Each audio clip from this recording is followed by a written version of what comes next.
você acha que existe solução para esse problema? Porque... Sim. Ok, claro que existe solução, mas você acha que a gente está caminhando para implementá-las? A gente, quer dizer, a humanidade? É. Sim. Sim, tá. Melhorou muito e tá melhorando. Então, por exemplo, a União Europeia, ela é dura na queda nessa questão da imposição de experiências pelos algoritmos, tá? Então, existem leis, existem formas de regulação que são fortes na União Europeia que determinam a maneira como as pessoas vão lidar com a tecnologia, que estão alinhadas à ideia de liberdade de pensamento, variedade de estímulos. Nos Estados Unidos, essa coisa começa a pegar mais, está pegando mais agora.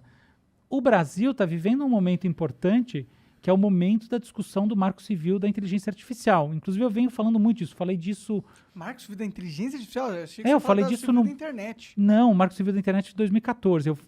Mas não tem um outro negócio da internet? Fake news, né? Outra coisa, desculpa. Não, o Marco Civil da Inteligência Artificial é a PL 2120. Eu discuti isso em vários meios diferentes, até perdi a conta de quantos, assim, mídias, tudo que é lugar.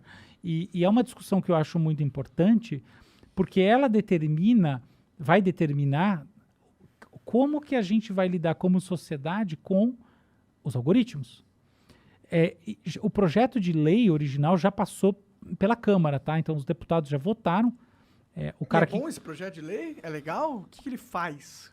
Ele regula a maneira como a inteligência artificial tem que ser produzida e como o Estado tem que se relacionar com ela. Quais são as garantias que eles colocam ali para que ela não seja uma inteligência artificial maligna, entre aspas? Essa é uma ideia genial que você está colocando, que é, a princípio, a ideia de garantia, tá?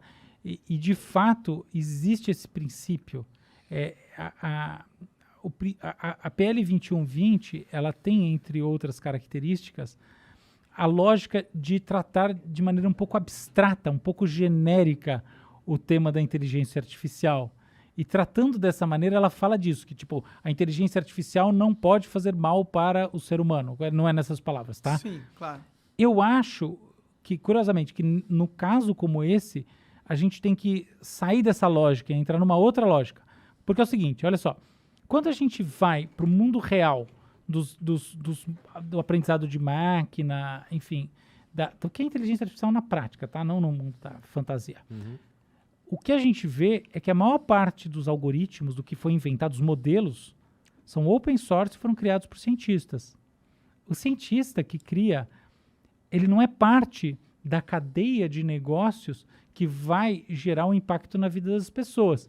Então, eu acho que a gente tem que ser um pouco mais específico nesse tipo de debate para encontrar esses agentes que são agentes da comercialização, que tem como objetivo alguma coisa, e, portanto, se eles têm como objetivo que é lucrar, e que eles têm que ter um tipo de responsabilidade que é diferente do desenvolvedor da coisa, tá? Então, o agente da inteligência artificial, em última análise, é um sujeito, o criador, que não está necessariamente participando da cadeia comercial de software, e não tem muito a ver, muitas vezes, com as tomadas de decisão que vão impactar as pessoas. Então, dito isso, eu acho que tem progresso no desenvolvimento de uma lógica, de uma lei. Eu sou completamente a favor da gente regular a inteligência artificial, tá? Eu não tenho nem dúvida disso, nem dúvida.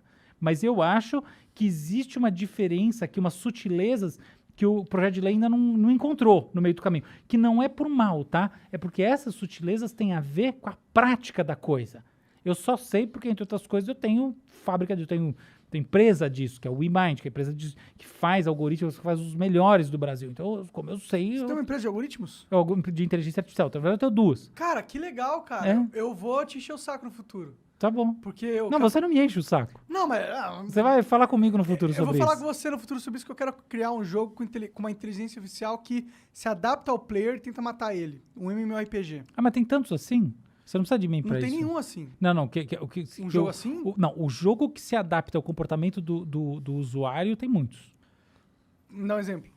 Eu não entendo muito de jogo, eu entendo de motor de jogo, tá? Então, por exemplo, assim, eu sei que no Unity, que é uma linguagem de jogo, você tem algoritmos que, por exemplo, você vai no GitHub, que é um lugar onde você repositório de código, e você tem códigos para implementar adaptabilidade de jogo, tanto redes bayesianas quanto outros códigos que geram isso, tá? Então, por exemplo, se a pessoa é mais fraquinha, sabe aquela coisa de jogar contra a máquina?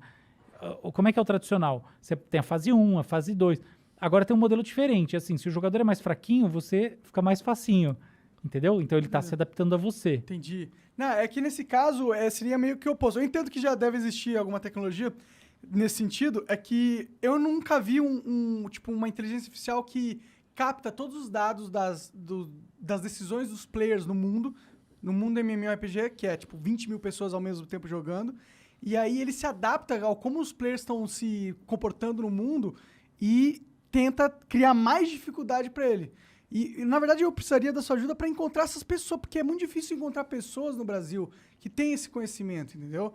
E aí, pô, quando quiser no futuro montar essa empresa de games, eu quero que você me indique uns caras pica que entende que saberia montar um software dessa magnitude, entendeu? Tá bom, pode deixar, conta comigo.